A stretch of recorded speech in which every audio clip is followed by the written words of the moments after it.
ബഹുമാനപ്പെട്ട മുഖ്യമന്ത്രി അതുകൊണ്ട് തന്നെയാണ് അദ്ദേഹം ക്യാബിനറ്റ് കഴിഞ്ഞ ഉടനെ അടിയന്തരമായിട്ട് ഓടി ഈ മെത്രാസന മന്ദിരത്തിൽ വന്ന അഭിമന്യ പിതാക്കന്മാരെ കണ്ടത്.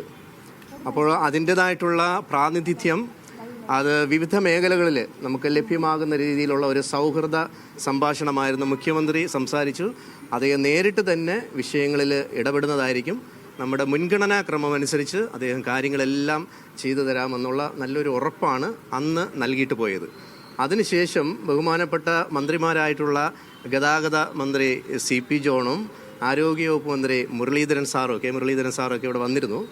അപ്പോൾ അവസാനം അതും കണ്ട് സൗഹൃദത്തിന് ശേഷം പറഞ്ഞിട്ടുണ്ടായിരുന്ന ഒരു കാര്യം, പ്രത്യേകിച്ച് മുരളീധരൻ മന്ത്രി തന്നെ നമ്മോട് പറഞ്ഞത്, വോട്ടിൻ്റെ ഒരു ബാങ്കായിട്ട് മാത്രമാണ് സമുദായങ്ങൾ കാണുന്നത്.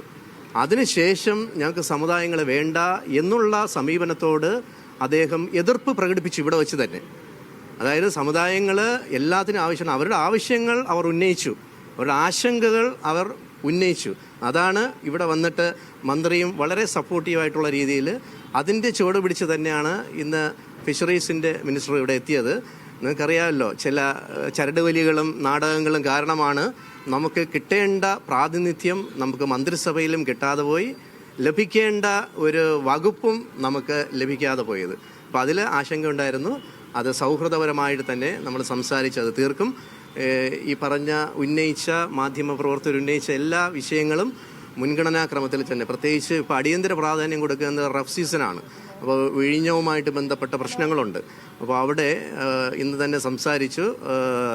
നമ്മുടെ കളക്ടർ ഉൾപ്പെടെയുള്ളവരെ അടിയന്തരമായിട്ട് അയച്ച് അതിൻ്റെ ക്രമീകരണങ്ങൾ ചെയ്തതിന് ശേഷം മന്ത്രിയും സ്ഥലം സന്ദർശിച്ച്, അതോടൊപ്പം തന്നെ പൊഴിയൂർ മേഖലയിലും ഭവനങ്ങളൊക്കെ പോയി അവിടെ റോഡ് തന്നെ തകർന്ന് തരിപ്പണമായിരിക്കുകയാണ്. അപ്പോൾ അത് ഈ താൽക്കാലികമായിട്ടുള്ള ഏതാനും ലക്ഷങ്ങൾ മുടക്കിയുള്ള താൽക്കാലിക പരിപാടികളാണ് അവിടെ നടത്തിക്കൊണ്ടിരുന്നത്.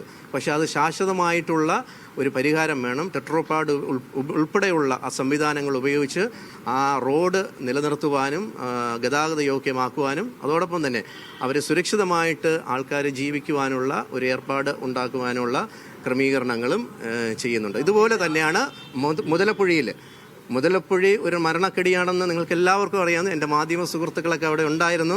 കഴിഞ്ഞ 3 വർഷങ്ങളിലൊക്കെ ഞാൻ ആ മേഖലയിൽ അവിടെ അടുത്തുള്ള പള്ളിയിലിരുന്ന് പ്രവർത്തിച്ചതാണ്. മുസ്ലിങ്ങൾ തന്നെ 4 സഹോദരങ്ങൾ മരിച്ചപ്പോൾ തന്നെ ആ ദിവസങ്ങളിലെല്ലാം ഞാനവിടെ ഉണ്ടായിരുന്നു. ആ എല്ലാ ദിവസങ്ങളിലും അവരുടെ ബോഡി കിട്ടുന്നത് വരെ ഞാൻ എല്ലാ ദിവസവും അവരോടൊപ്പം ഉണ്ടായിരുന്നു. അപ്പോൾ അത് നമുക്ക് ഇനി ആവർത്തിക്കാതിരിക്കാനുള്ള ക്രമങ്ങളാണ്. മുഖ്യമന്ത്രി വന്നപ്പോഴും ഈ ആവശ്യം ഞങ്ങൾ ഉന്നയിച്ചിരുന്നു. അവിടെ നടക്കുന്നത് യഥാർത്ഥത്തിലുള്ള പഠനമനുസരിച്ചുള്ള ക്രമീകരണമല്ല ഇപ്പോൾ ചെയ്യുന്നത്. അദ്ദേഹം അടിയന്തരമായിട്ട് അത് ശ്രദ്ധ ചെലുത്തി അതിൽ ഇടപെടുമെന്നുള്ള നല്ലൊരു ഉറപ്പും നൽകിയിട്ടാണ് അദ്ദേഹം ഇവിടെ നിന്ന് യാത്രയായത്. അപ്പോൾ തീർച്ചയായിട്ടും ഇതിൻ്റെ ചുക്കാൻ പിടിച്ചുകൊണ്ടിരുന്ന നമ്മളും കാര്യങ്ങളൊക്കെ മുൻഗണനാക്രമം അനുസരിച്ച് തന്നെ ആ മേഖലയിലും പുലിമുട്ടുകൾ ഏകദേശം 10 എണ്ണമേ അവിടെ സ്ഥാപിച്ചിട്ടുള്ളൂ. അപ്പോൾ നിങ്ങൾക്കറിയാം, ശാസ്ത്രീയമായിട്ട് ആ 10 വലതു ഭാഗത്ത് കംപ്ലീറ്റ് കടലാക്രമണമായിരിക്കും. ഇപ്പോൾ തന്നെ ഏകദേശം ശക്തമായി കൊണ്ടുവരികയാണ് ആ മേഖലയിൽ തന്നെ. അപ്പോൾ ഞങ്ങൾ ആവശ്യപ്പെട്ടത് കായിക്കര വരെയെങ്കിലും പുലിമുട്ടുകൾ സ്ഥാപിക്കുവാനുള്ള ഒരു അന്നേ ചർച്ചയിലുണ്ടായിരുന്നു. അതും മന്ത്രിയുടെ ശ്രദ്ധയിൽപ്പെടുത്തിയിട്ടുണ്ട്. അപ്പം അടിയന്തര പ്രാധാന്യം ചെയ്യേണ്ട കാര്യങ്ങളെല്ലാം സൗഹൃദപരമായിട്ട് തന്നെ കാര്യങ്ങൾ ചെയ്യാമെന്നുള്ള നല്ലൊരു ഉറപ്പും അദ്ദേഹം നമുക്ക് നൽകിയിട്ടാണ് പോയത്. ആശങ്കകൾ നമുക്ക് ഇത് മാറി എന്ന് പറഞ്ഞാൽ ഇത് ചെയ്ത് തീരുന്നത് വരെ ആശങ്ക ഉണ്ടാകും. കരയുന്ന കുഞ്ഞിനെ പാലുണ്ടെന്ന് നമ്മൾ പറയുന്നത് അമ്മയ്ക്ക് അറിഞ്ഞൂടെ പാല് കൊടുക്കണമെന്ന്, അല്ലേ? അത് നമ്മൾ പറയേണ്ട ആവശ്യമില്ല.